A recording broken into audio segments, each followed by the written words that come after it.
Hi everyone, it's Nigel here giving you a heads up for this rewind episode. This week, we're giving you a glimpse of something that we do over on our Twitch channel for the Studio77 platform. This is where we do different shows each month that see us talking to creative professionals and practitioners across creative industries and also playing video games with our community. So you're about to hear the Studio77 report for October. Each month, Tazziii and I go through the latest mayamada news and announcements you need to look out for in an episode that we record live on Twitch and then put out on our YouTube channel later. We also highlight an industry guest tip each time and give a new community poll each month as well. And we talk about video game news stories that have caught our attention in the month gone and discuss them back and forth. So we're giving you that whole episode so you can check it out if you've not watched us live before. And why not consider tuning in live for the next one over on our Twitch channel? So enjoy, and keep in mind when you're hearing dates, we record these for the month coming up, not the one that we're in.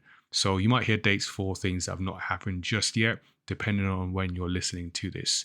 But yeah, enjoy the episode, and you can join us next month at twitch.tv/mayamada, where we record the Studio77 Report live along with our other shows, casual conversations with comic creators, Story X Story live streams, plus our Games Night live streams as well. So hopefully we'll see you there for the next one, and enjoy the episode this week.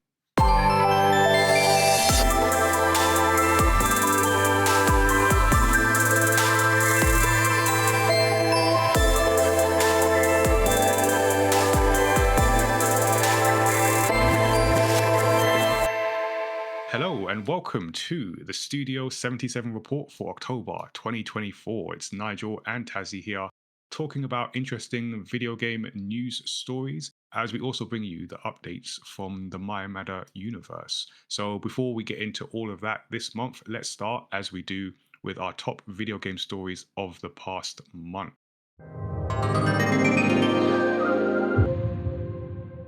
Each month, we like to look back at the news that has managed to catch our collective eyes and discuss them right here with you. So if you're listening to this on the Story X Story podcast feed, then you can enjoy this audio version, but you can also catch us doing this live. So you can join a live stream or become a Studio 77 member to access the video content whenever you like. You can also jump in the member chat in our Discord and let us know what you think there.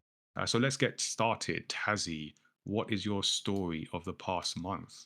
My story is about the next Sims game, which is currently nicknamed Project Rene, which is not The Sims 5. Rene. Rene? Oh, is it Rene? I actually don't know. I'm just throwing that in there to throw you off. I also thought like Rene because there's no. Oh yeah, the accent. There's no accent. Yeah. I think if there's an accent, it's Rene. There's actually I actually can figure out the name because in this news story it talks about why it's called that, and that can help decipher the titling of the name. And it's something to where is that bit? Okay, I can control find. So the code name specifically because it's a reflection of words like renewal, renaissance, and rebirth. Rene? So Rene? Because they all start with Rene? All right. Renewal. I'm okay with that. Renaissance and rebirth. Rene. I don't know. I've only read it, so I've not heard it. Should have maybe watched the video. I was thinking about it, but I was like, that feels like it's going to go into like a deep dive. Anyway, Project Rene we're going with. Yeah, which is apparently not Sims 5. So they're making progress. They've had playtests since 2022, which have focused on the interior design and furnishing features, and there's going to be more future tests to explore the multiplayer components, which is a big deal for anyone that has been into The Sims at any point. Will know how big of a deal multiplayer is. And it will notably be free from the get-go, free to download from launch, with playable at launch for free, as announced by Pearson in September of 2023 in a Behind the Sims episode. So yeah, there's been a lot of information recently on Project Rene, and there's a lot about like just about the whole ecosystem of like The Sims. So this is supposed to go along Sims 4. We've got the upcoming Sims film, and it is a heavy content creation, like heavy game for when it comes to content creators. So making sure that there's like they're doing a lot of work with the creators that kind of make the Sims community, I guess. They've kept it going at this long. Yeah, like I feel like The Sims exists as it does today. Like The Sims 4 exists as it does today because of content creators. I don't mean that as just like the people making like YouTube videos and Twitch streams and Reels and TikToks and everything. I'm talking about like in-game content because they have been building this game. Absolutely building this game. I'm a big fan of Sims creators as much as I like don't really play the game. I definitely watch a lot of like Sims content and like follow a lot of in-game content creators that make assets. Like hairstyles is a big one, especially amongst the Black community, like making sure that we've got representation there. They are doing the work. So yeah, like back to Project Rene, they're saying that what they mean by like ready to download is that it means that when it's ready and fully open to our players, they will be able to join and play and explore Project Rene without a subscription, without a core game purchase, and or energy mechanics. So that was from Lindsay Pearson, who leads the Sims franchise. Yeah, which is interesting because traditionally Sims, you buy the base game and then you buy all the expansions and you spend loads and loads and loads and loads and loads and loads and loads and loads and loads of money on expansions. That's how they get you. Or when they've done like some of their mobile game, like there was like the Sims mobile game. It was very much on that like quite typical of that era, like energy mechanic of like you have to wait to be able to do this action till your energy builds up. Or I guess purchase energy. So it'll be interesting to see how they make the purchases in this, because they have made it clear that there will be purchases. And their example has been like that the Sims 4, you had to get weather, you had to like buy the seasonal pack, and then you'd get like snow in the winter and leaves in autumn, da-di-da.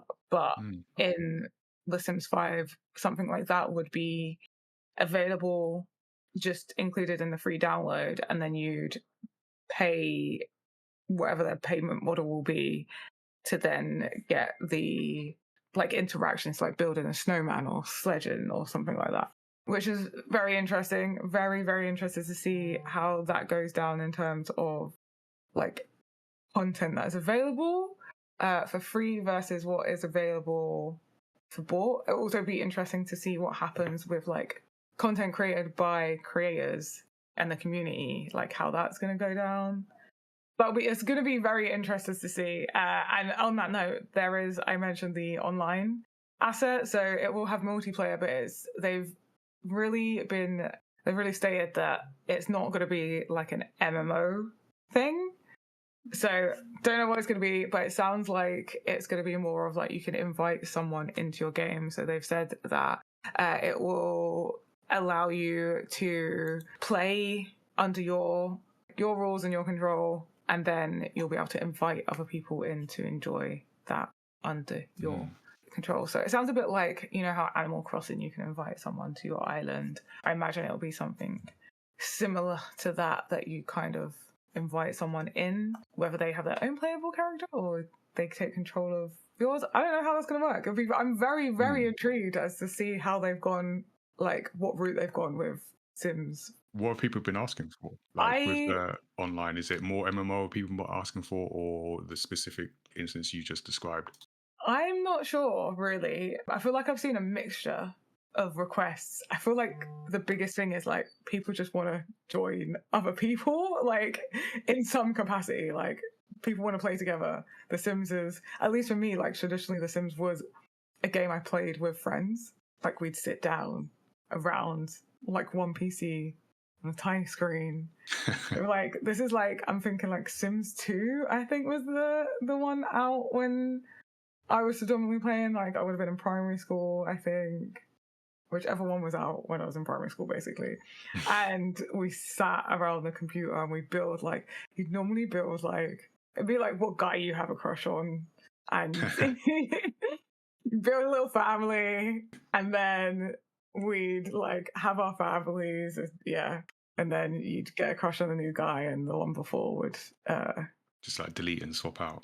that would be a nice way to do it. They'd probably go down in a fire or drown because of taking away the ladder. Don't forget to claim the insurance. But okay. I mean, people do that too. What's interesting hearing this is like, because it sounds live servicey, which is, I mean, we're going to maybe talk a bit about that in a second, but can be a bad word today. But in The Sims has always been something that's been, or I've seen as like player-led. So is this like a player-led decision?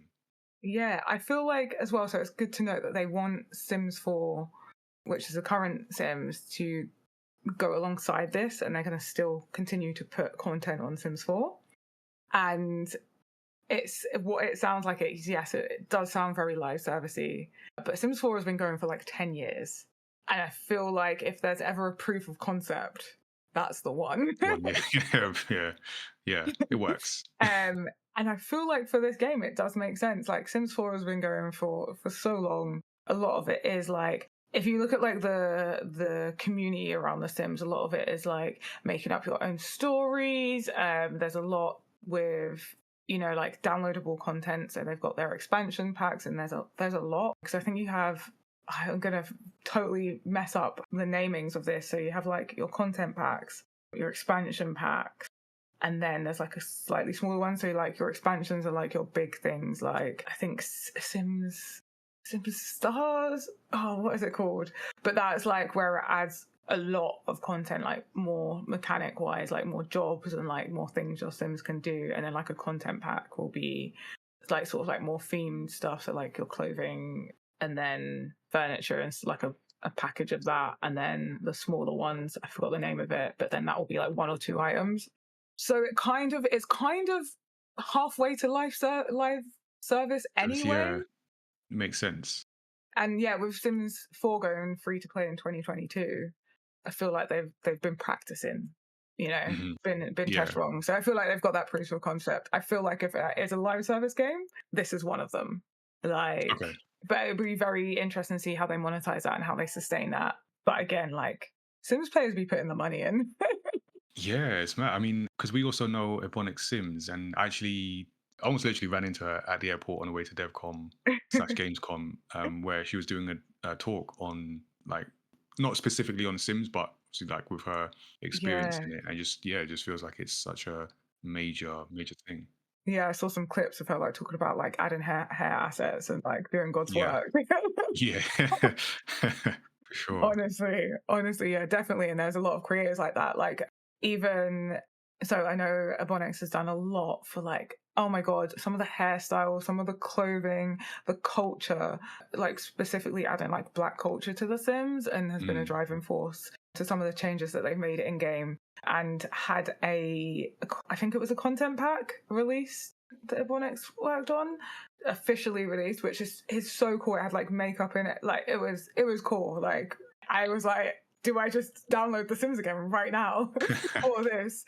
So yeah, there was a lot of like creator-led focus in this community and in this game, and it's nice that it is. But even like there's a lot of, oh my god, some of the really fun mods that you can see on the game as well that like add different like things to do with like having babies, or like adding some sort of like R-rated themes to the game, and just like really making it what you want it to be. It really is the ultimate like sandbox simulation game. Like this, there's nothing quite like it that has like such a big community around it.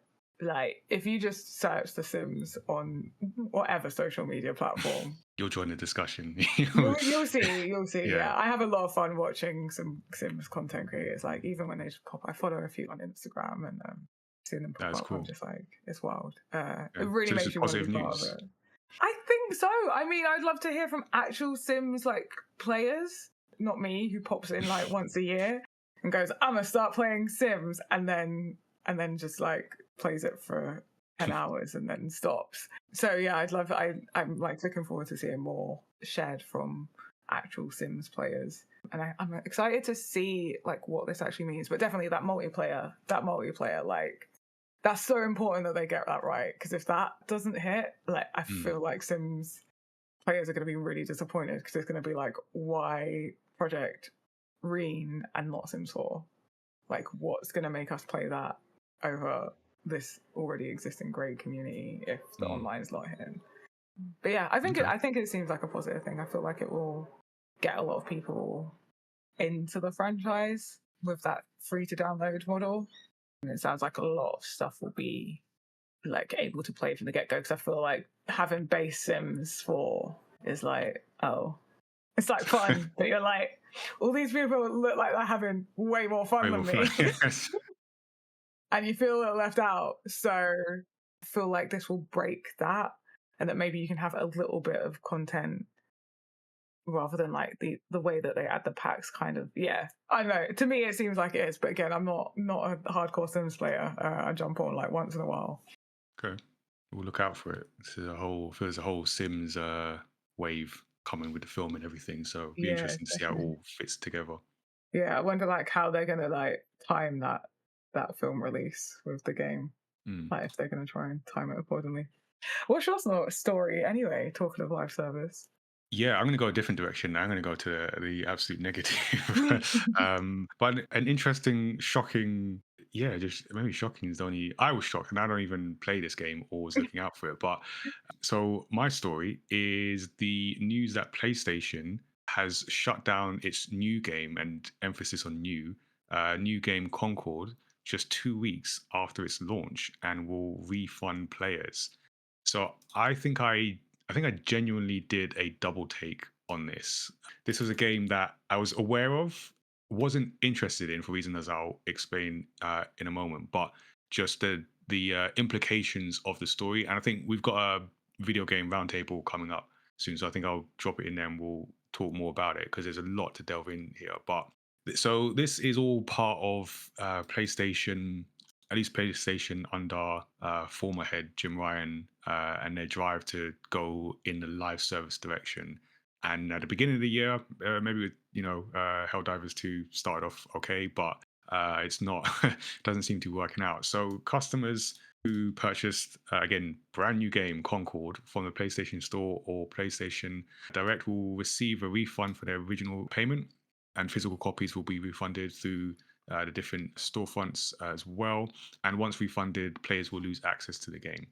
So this is a game that was made a quite a big deal of, and you might have to help me with this, Tazziii, because it's definitely not my type of game. So as I understand it, this is like a hero shooter. I've seen it being described. I think you mentioned Destiny. I've seen Overwatch being used, so being compared to the Overwatch where you assemble a crew of players, hero-based shooter. Correct me if I'm using the wrong terms. And you go 5v5 and you just shoot each other until you get the winner. Is that the gist of it? So hero shooters tend to have a bit more than just shoot each other until you get the winner. Hero shooters tend to have like an objective that you're and a story trying to achieve. There's stories behind the characters, yeah. Okay, because this game went heavy on the story. So I saw this at I think it was PlayStation State of Play earlier in the year, and I saw it very much resembled like Guardians of the Galaxy, space outlaws, ragtag group of people. There was a whole reveal cinematic as well. And it seemed like they were investing into the story, into the characters. There was promise of sort of regular content updates, story updates, things like that. And then when they showed the trailer on the direct, they then switched to the footage. And I think there was a bit of a misunderstanding because what they presented felt like it could have been like a single player narrative game. And then what they showed was a 5v5 hero shooter. And that's when I switched off because because I'm not going to play that. Yeah. But then, 2 weeks after it was launched, I didn't even know the game was launching, so. Well, I mean that's the problem. So at its peak, Concord had 697 concurrent players, which is drastically low for a new PlayStation release. So I feel like they were like 10% of what would be decent and that was the first problem. So why this interests me, like I said, it's not a positive story, but it's come among this push towards live service games that we're seeing almost like rejected by players, except for the few successes. Obviously, everyone's trying to chase Fortnite, GTA, but I do feel there's like one spot for those, and those have all been Yeah. filled. And this is what we're kind of seeing. So it's a shame, but then I don't know what you think it says about the state of these games and any future games that might come. Because Sony had a whole, we're going to do what, 10 of these? Yeah, which I mean, I think I can't remember if I said it when that news came out. It's like, that's ridiculous. No one's got Yeah. time to play 10 live service games. I'm sure we said that. I'm sure a lot of people said that. Like, no one's got that kind of that time to play games, and especially in this climate, like it seems maybe like it's a long reach to bring this up in this conversation, but with the like growing costs of living, people don't have the time and money to put into like multiple live service games. I'm sure we'd all love to be able to have that much time and like just money that we didn't have to go out and make to just sit and chill and play live service games. But the fact of the matter is we don't, and there's only so much time in a day, and for someone to be competing in that space, because the thing with live service games is you kind of have to play them quite regularly, and then when you don't, you like miss out on a lot. And from what you're saying about the announcement, like, because I totally missed like all game announcements this year pretty much, apart from like a handful, just because of where I was mentally.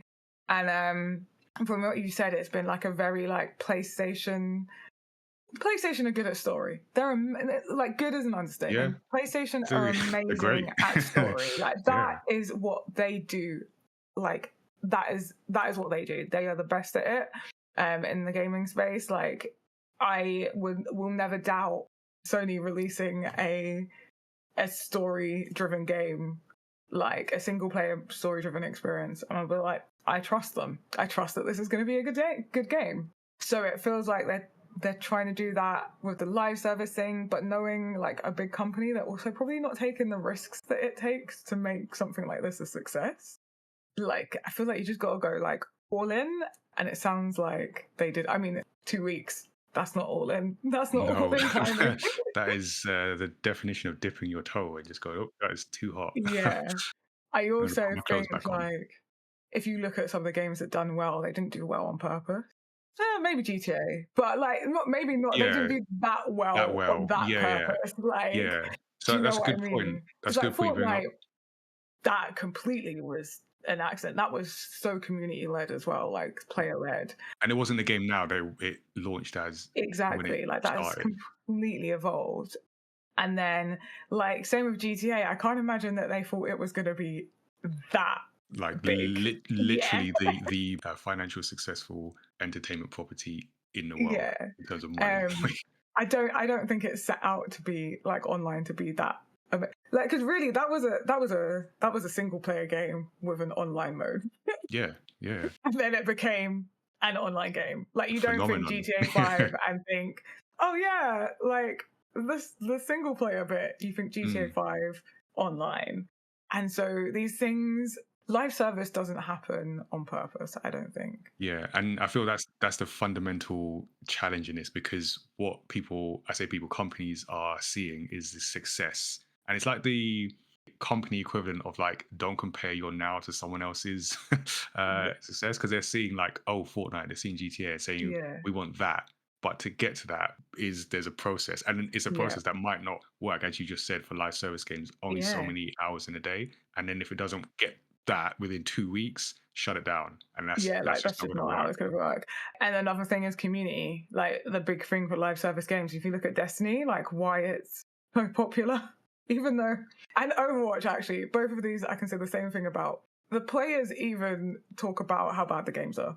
Oh. Or how bad they've got, like at this point, or like mistakes that are made, bits at points in those games' lives that players haven't been completely happy. But you know what they've got? Like such a solid community, which is not something you manufacture. That's not something you there's things you can do to like foster it and incubate it, but like you can't just go like, we want a community, here's money. Yeah. Do you know what I mean? Like, you can't Yeah. buy a community. It's something that's created and fostered. And there's definitely people that are very good at incubating that and working towards that. But yeah, live service games, if you look at all of the most successful live service games, it's because of the community. And that's not something that you can create overnight. Like, I can't even think about how Destiny got so popular.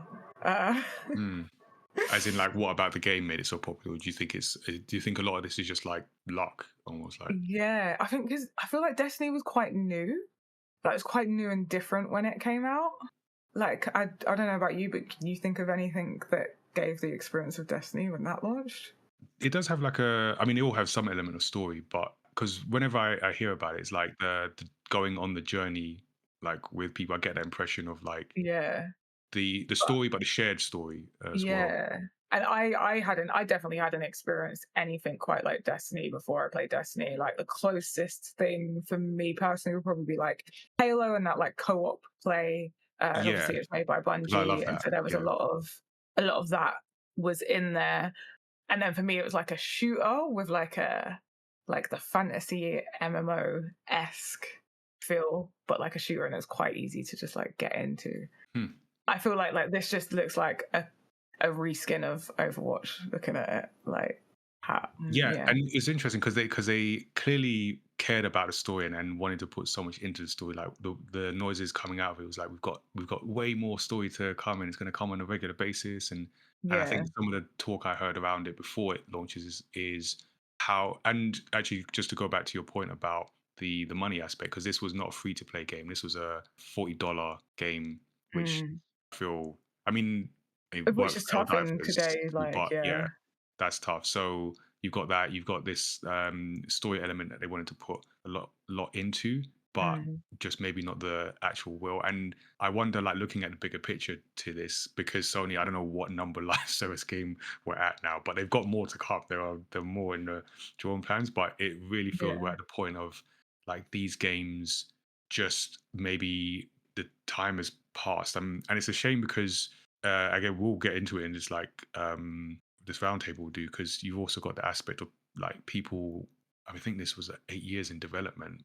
Like the mm. 8 years in development, 2 weeks in pool. Like, what does that do to the team? I mean, what is that literally going to do Yeah, to like, that team and the people in that mentally, but also like, yeah, job just are they going to wise. still be there? Yeah, job wise, yeah, Yeah, no, definitely. And it's a shame. Like, I love a good story. I really want like a really great story-driven multiplayer experience, which is a shame I didn't hear about. It's not that I have a PlayStation 5 anyway, but yeah, that's the other thing. Like, it being on one platform, or is it like yeah. I think it was on PlayStation and PC? PC. I think they've learned because they did that with Helldivers, where it was concurrent releases on both. So it was initially available across PlayStation 5 and PC, which made the numbers even sort of worse because Yeah, it's across two platforms.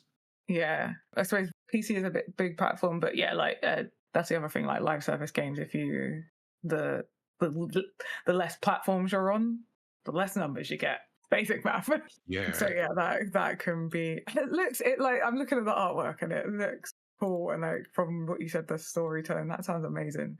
But as well, like, yeah. maybe they're looking too much at what other people have done that's successful, and not thinking like, what can we add to, what can we How can do we that's make it stand new? out? Yeah, how Yeah, can yeah. we, rather than just trying to like fit this story into like Overwatch, because Overwatch has like quite a heavy story to it. Yeah. But again, that's also like built over time.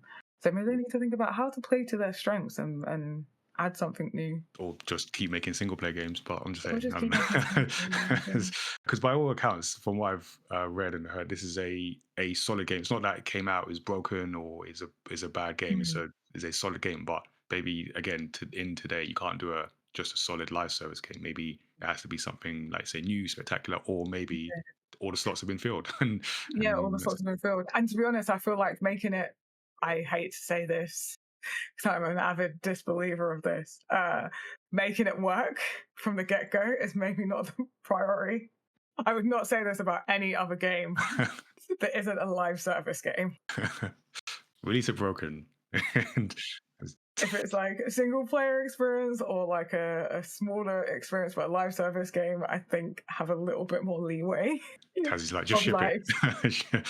It's just been long enough. if you're focusing too long on the perfection, it's great that a game has launched like working. We love to see it. But live Not anymore. service definitely no. Live service specifically definitely grow over time. And maybe just like a little imperfection is okay. Just a little bit, just a tad. Not a broken game, but just like a little imperfection. Okay. I'm going to clip this so Tazzie says Release Your Game's broken. No!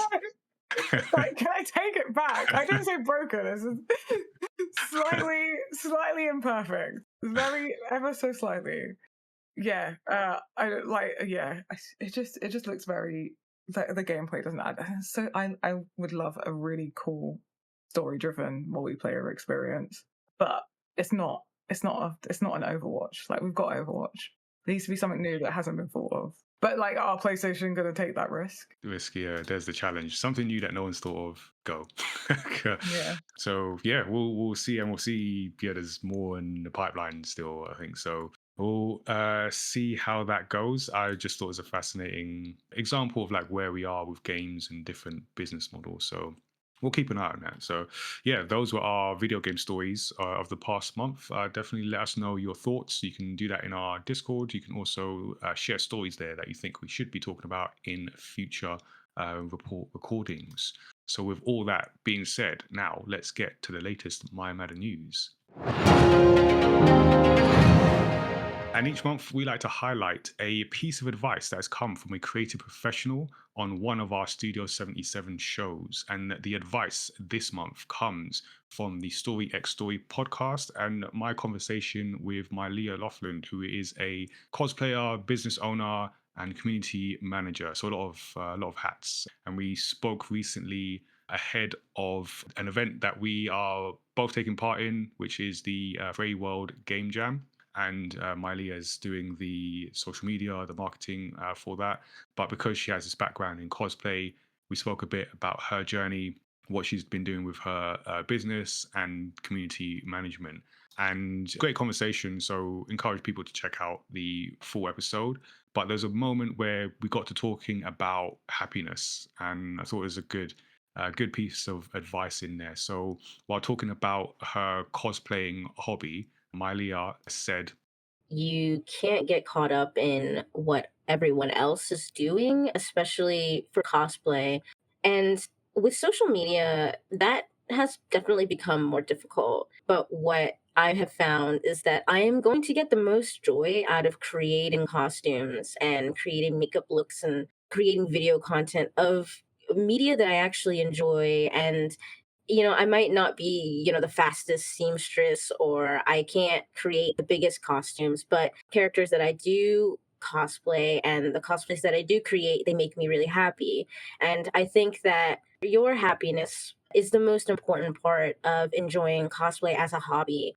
Like, obviously, there are people who like do it professionally and, might have to cosplay characters that they might not necessarily enjoy. But when you're a hobbyist, like, you really should just kind of like focus on you and your joy. And that's kind of stuck with me for a long time, and is what I often tell other new cosplayers is like, just because everyone is cosplaying the new anime of the week does not mean that you also have to do it if it's not something that you want to enjoy. And you shouldn't abandon your old projects just so that you can be up on the hype train. So that also stuck in my head as well, and this idea of why you do what you do. And I think she was talking about not trying to chase the trend and not trying to follow like whatever new animes come out. Just do the thing that you enjoy, especially if it is a hobby. But even though she was talking about cosplay, I feel that also applies to creative work in general. So what do you think about that advice, Tazzie? I love that advice. I think like enjoyment and happiness is like one of the core meanings of life in general. And I feel like, especially in this day and age, we're like too busy, like grinding, even for our hobbies, even for the things that are meant to be relaxing or joyful or just like raise our spirits. We're too busy, like The hustling, like, and grind. Is that a show? yeah. I don't know, is it? Feels like a show on BT, but we'll check that later. Yeah, and like I feel like even if you're doing something creative like as a job, even if you're just as your life as a whole, if you are not enjoying a vast majority of it, you're lifing wrong. And I realized that that can't always be done because of like circumstance, but like finding that space to have joy is just so important. And I feel like I'm reminded of that on a daily with so much that's so bad in the world. Like, if you're going to cosplay, like that should be fun. There are Just enjoy certain it. things that should be fun that you should be enjoying. And that doesn't mean like you won't have to like put the work in or like do some graft, but it should be like done in a fun way. And yeah, no, I love that. Even if you're doing like creative role, like content creation, I see it from content creators a lot. Like, what part of your job that you've created for yourself are you making joyous? Because otherwise, why are you not just working for someone else and having all the benefits of being an employee? Yeah, that's a good thing to point out, and yeah, just remembering that why you started. So Yeah. yeah, if that resonated with you, definitely check out the full episode and our Studio 77 shows like Story X Story podcast, and we also do live streams as well, where we talk to a range of creative professionals about their journeys and the work that they do. And if you are listening to this and you're a creative professional yourself and you'd like to share your story, definitely get in touch because we're always on the lookout for people to chat with, and we've got some interesting interviews coming up for the rest of this year. So you can email us at studio77@mayamada.com, and yeah, we'll make something happen.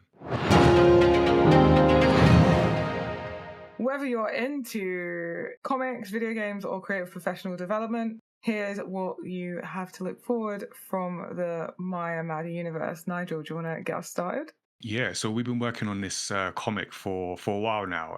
We kickstarted our next comic, Origins Against All Odds, earlier in the year. So this is a manga that features Tazzii's character in the mayamada universe and is one of a new series within the shared universe, shared television network universe that shows how each character that is based on our real life counterparts. So hopefully you still follow me in this.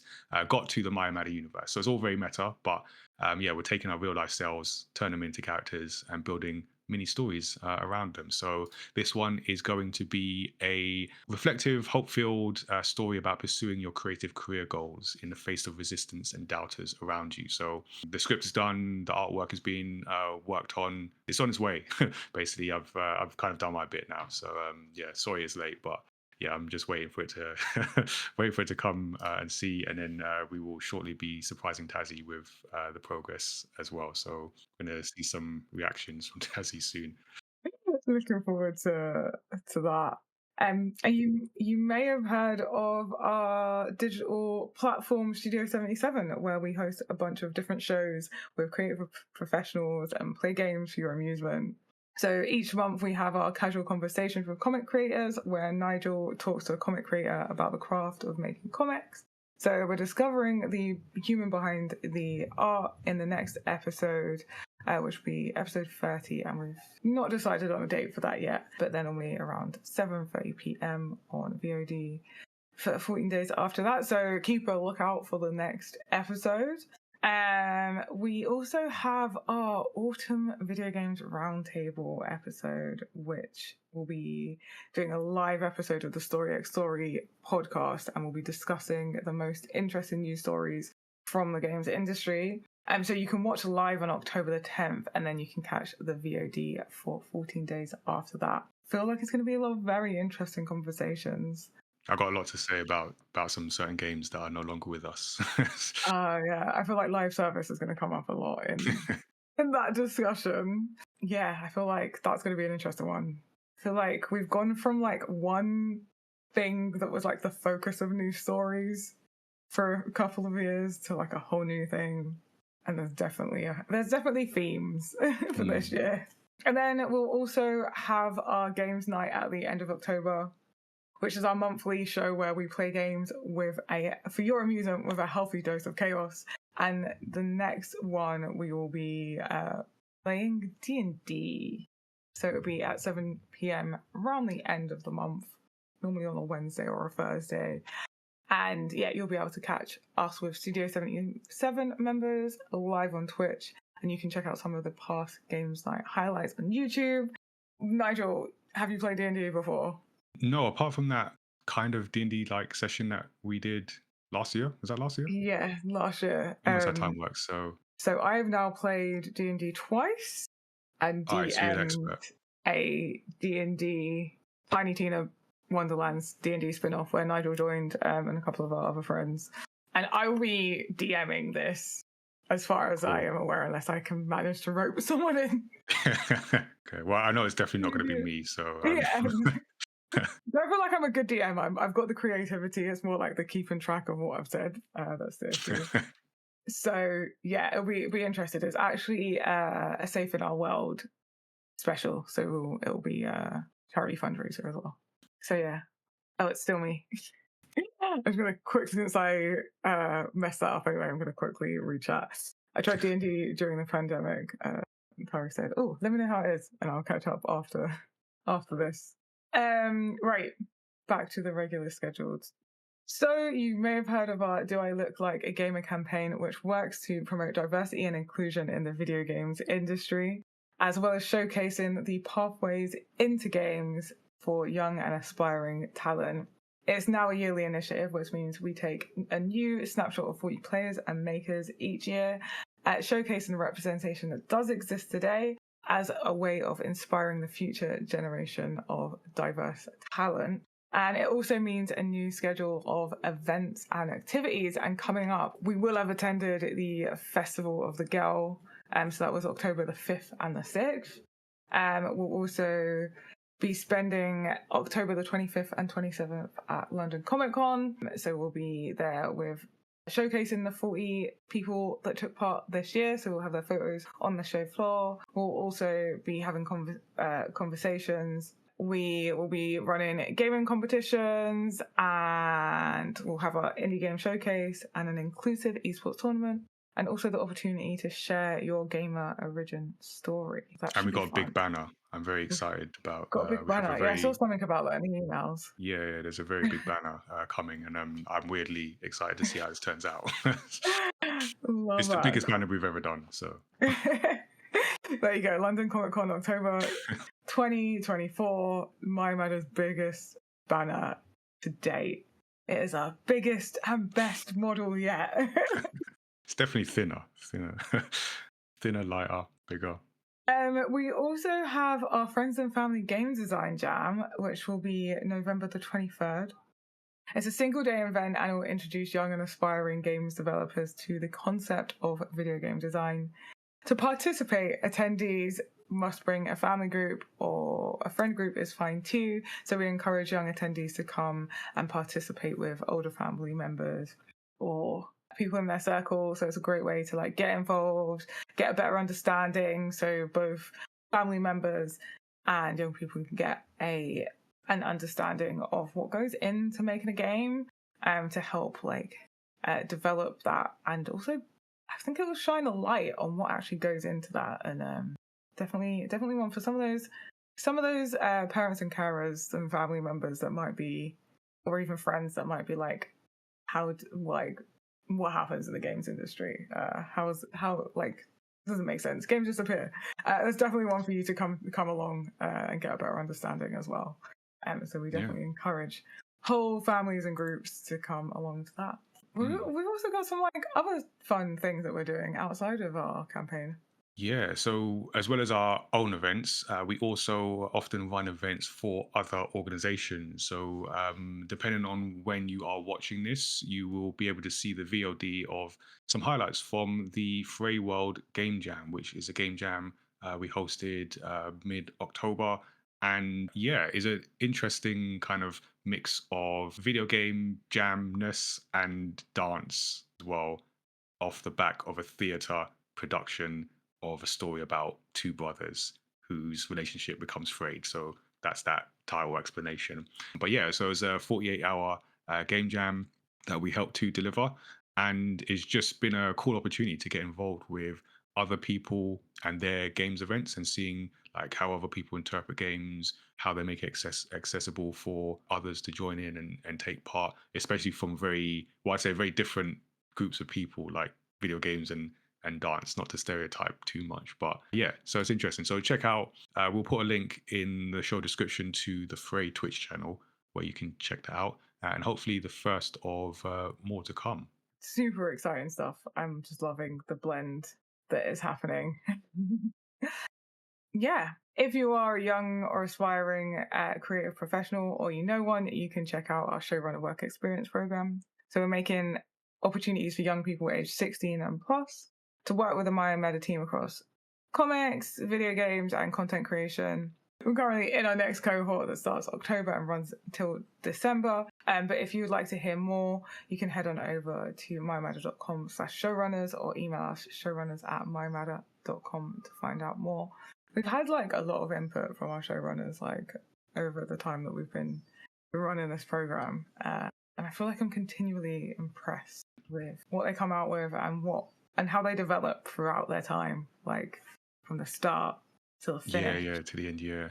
And I feel with the latest comic, you'll be able to see a lot more, because sometimes you can't always see like what people have been working on, because either just things take a long time to come out. But this will be an example of something that a lot of people have worked on, aside from myself and Penali. I feel like, do you need like a whole extra page printed for the credits? Yeah, it's a long list of credits, a long list of notes, and like insight in the back for the collector's edition as well. Yeah, looking forward to that. Yeah, it'll be so great to have that. Like, so many of them will be out to say like, I worked on this. Like, here is a physical thing that I worked on in some capacity, which is awesome. Yeah, and you can become a Studio 77 member today to support all that work that we're doing here at mayamada, and also get involved in the online in-person events, activities that are happening all year round at mayamada.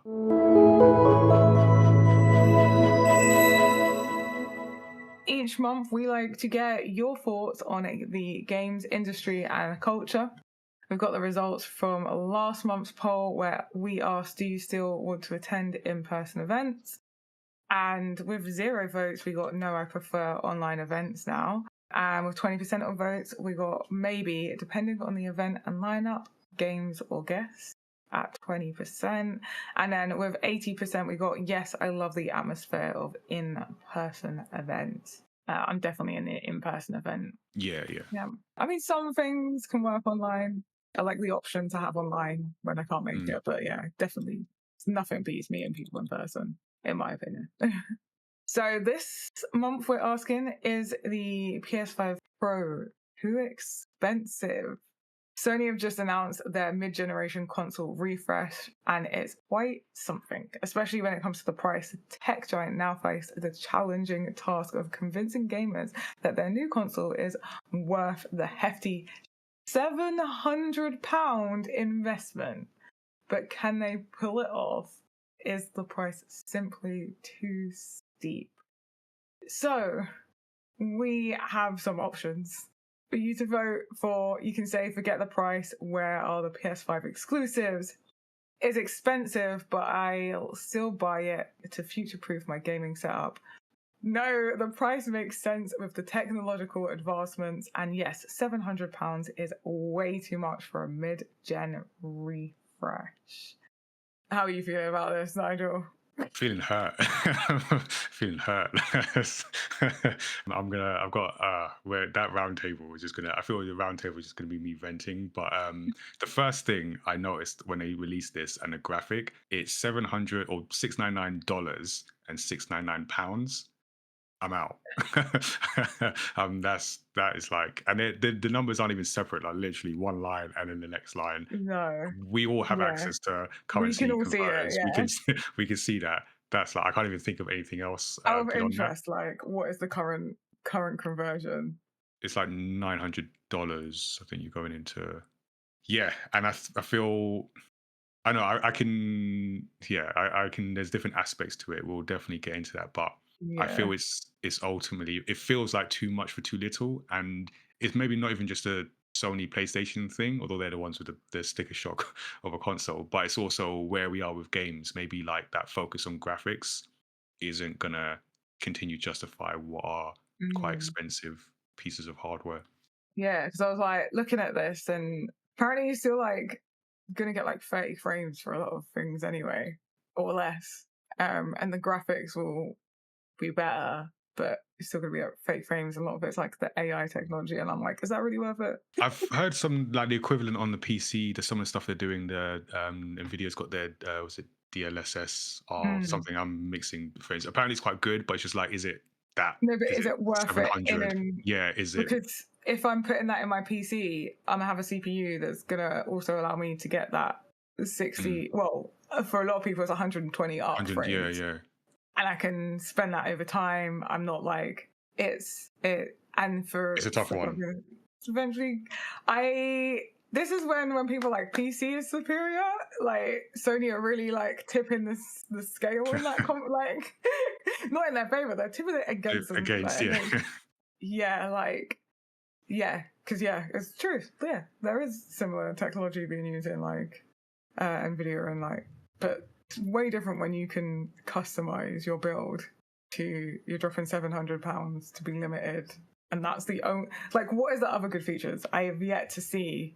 I haven't looked at the actual thing, so I'm all secondhand thing. But what is It's a the tough case difference? to make. It's a tough case For to people make. that have probably already, because the audience that would spend the £700, I imagine, is the audience I've that's already got, already bought a yeah, PS5.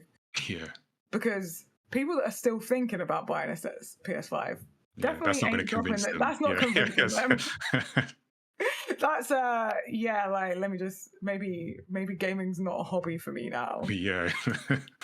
Let me get that Like chessboard out. you can get a car for 700. Like if I was ever doubting if I can afford to get a car, I'm like, what? I'm thinking way more about getting a car than getting a PS5. And I mean, I live in London, so I don't even use a car. I wouldn't even use a car that much, and I feel like it would still be a better investment. This generation's an interesting one. That's curious, and we've got like the Switch 2 rumors floating about. So it's like, how much is that going to Yeah, be? of course. Not not 700. Not £700. Yeah, For definitely sure. not. It's Nintendo. Yeah. One thing that, even though their games are pricey and stay very pricey, their consoles tend to be on the cheaper side. Yeah. They know their Yeah. market. Yeah. And also, like, they know that software sells. Yeah, that's £700. Really? How many units do they need to sell to make that worth it?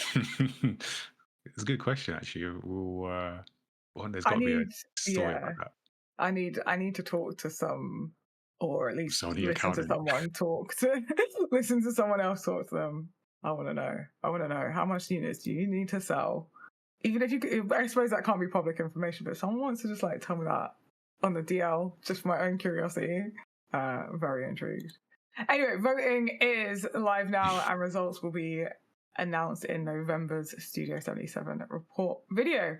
And that about does it for this month's Studio 77 report. So don't forget, you can join our Discord. You can also follow us over on Twitch to be part of the growing mayamada community.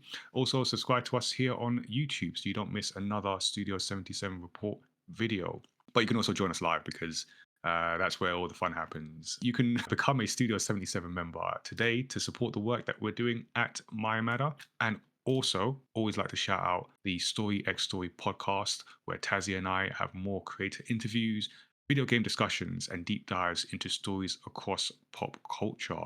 So that is all from us for now, but we will see you again next time.